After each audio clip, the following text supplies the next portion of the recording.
Hi everyone, welcome to tips study. जैसा कि हम लोग जानते हैं कि परिमेय संख्या और अपरिमेय संख्या बहुत सारे स्टूडेंट्स को कंफ्यूज में डाल के रख देता है और यह कंफ्यूजन एग्जाम में भी बहुत घातक साबित होता है।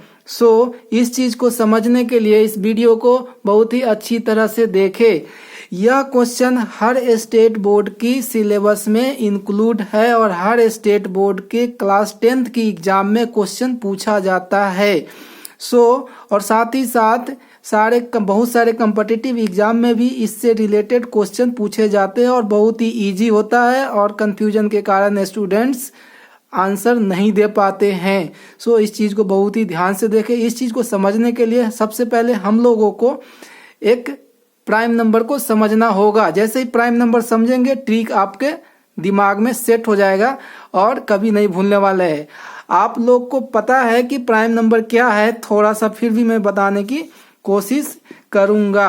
प्राइम नंबर को हिंदी में अभाज्य संख्या कहते हैं और प्राइम नंबर बहुत सारे स्टूडेंट सभी को पता है, फिर भी मैं थोड़ा सा बताने की कोशिश करूंगा। प्राइम नंबर वैसी संख्या होता है जिसमें एक और स्वयं के छोड़ के किसी दूसरी संख्या से भाग नहीं लगता है। एक और स्वयं के छोड़ के किसी दूसरी संख्या से भाग नहीं लगता है। जैसे 2 हो गया, 3 हो गया, 5 हो गई, 7 हो गया, 9 हो गया, 9 नहीं होगा, 13 हो गया। और इस तरह से आप लोग को समझ में आ गया होगा कि मैं क्या समझाने की कोशिश किया हूं। अगर आप लोग प्राइम नंबर समझ आया है तो ये ट्रिक समझने में कोई देर नहीं लगेगी।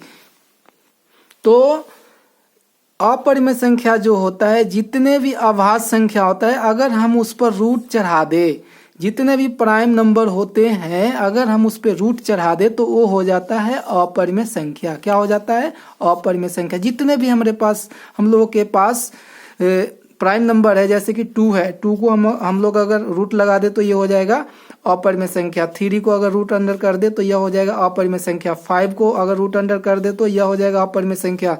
समझ में आ गया होगा कि मैं क्या समझाने जा रहा हूँ और ट्रिक क्या है। रूट अंडर 11 भी एक अपरिमेय संख्या है, रूट अंडर 13 भी एक अपरिमेय संख्या। इस तरह से जितने भी प्राइम नंबर है उस पर रूट चढ़ा देंगे वो हो जाएगा अपरिमेय संख्या। साथ ही साथ आगे देखते हैं कि और किस तरह के अपरिमेय संख्या होते हैं।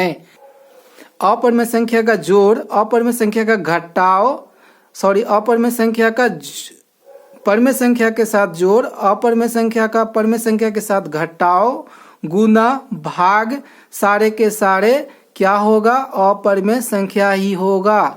जैसे कि 1 + √2 ये भी एक अपरिमेय संख्या होगा। मतलब कि addition, subtraction, multiplication and division अगर इरेशनल नंबर से रिलेटेड है तो वह संख्या भी क्या होगा? अपरिमेय संख्या होगा। 2 + √5 ये भी इरेशनल नंबर होगा, अपरिमेय संख्या होगा। चाहे वो 3√5 ये भी आपका एक होगा अपरिमेय संख्या। √5/2 ये भी होगा एक अपरिमेय संख्या। 6/√2 ये भी होगा एक अपरिमेय संख्या। 5 - √7 ये भी होगा एक अपरिमेय संख्या। मीन्स जितने भी अपरिमेय संख्या है अगर उसका परिमेय संख्या के साथ एडिशन होता है, सब्सट्रैक्शन होता है, मल्टीप्लिकेशन होता है, डिवीजन होता है या कोई सा भी अलजेब्रिकल कैलकुलेशन होता है तो वह संख्या जो होता है अपरिमेय ही होता है। तो शायद अब आप लोग संख्या को देखते ही पकड़ लेंगे कि वह परिमेय होगा कि अपरिमेय होगा। और अगर ये वीडियो समझ में आ गया है चैनल को लाइक कर दीजिए और सब्सक्राइब कर दीजिए।